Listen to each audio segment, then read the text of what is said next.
জানি তো আমার মতন অনেকেই ভালোবাসো না চিকেনের বডি পিস ঝোলে। বিশেষ করে চিকেনের বডি পিসগুলো যদি এরকম একটা আইটেম বানানো যায় কেমন হয় বলো। আজকে সকালে মাংস এনেছিল, সেখান থেকে বডি পিসগুলো সরিয়ে রেখেছিলাম।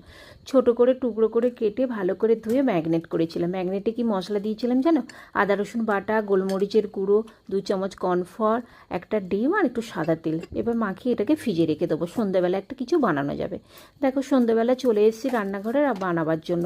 ছুটির দিনে যদি এরকম একটা আইটেম বানানো যায়, সন্ধ্যাবেলা আড্ডাটা জাস্ট জমে যায়।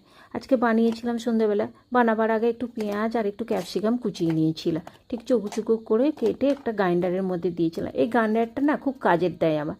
যখন তখন যে কোনো কিছু বানাতে গেলে না, খুব কুচোনোর ক্ষেত্রে বিশেষ করে আদাই বলো রসুন বলো, এই যে ক্যাপসিকাম আর পেঁয়াজটা কুচোবে এর মধ্যে, খুব সুন্দর মিহি করে কুচোনো যায়। দেখো কি সুন্দর মিহি করে কুচোনো হয়ে গেছে। এবার রান্না করার জন্য মাংসটা বের করে নিয়েছি ফ্রিজ থেকে, আর একটা কড়াই নিয়ে নিয়েছি, গ্যাসের মধ্যে বসিয়ে দিয়েছি। তার মধ্যে দিয়ে দিয়েছি কিছুটা সাদা তেল। তেলটা গরম হয়ে এলে একে একে চিকেনগুলো ভেজে নেবো। ঠিক চিলি চিকেনে যেরকম পকোড়া ভাজে না, সেই রকম ভাজবো। বেশি লাল করেও ভাজবো না, বেশি হালকা করেও ভাজবো না। ঠিক এইভাবে লাল হয়ে এলে তুলে রাখবো এগুলোকে।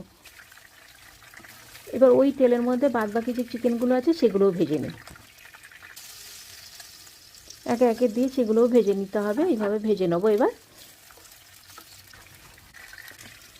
ভাজা হয়ে গেছে, এবার তেল থেকে তুলে রাখবো। এবার এই তেলের মধ্যে দিয়ে দেবো কুচনো রসুন আর আদা কুচনো, দিয়ে একটু লাল করে ভাজতে হবে। একটু লাল করে ভাজা হয়ে এলে ওই যে কুচিয়ে রেখেছিলাম পেঁয়াজ আর ক্যাপসিকামগুলো একসাথে, সেটাকে একটু দিয়ে দিলাম এর মধ্যে।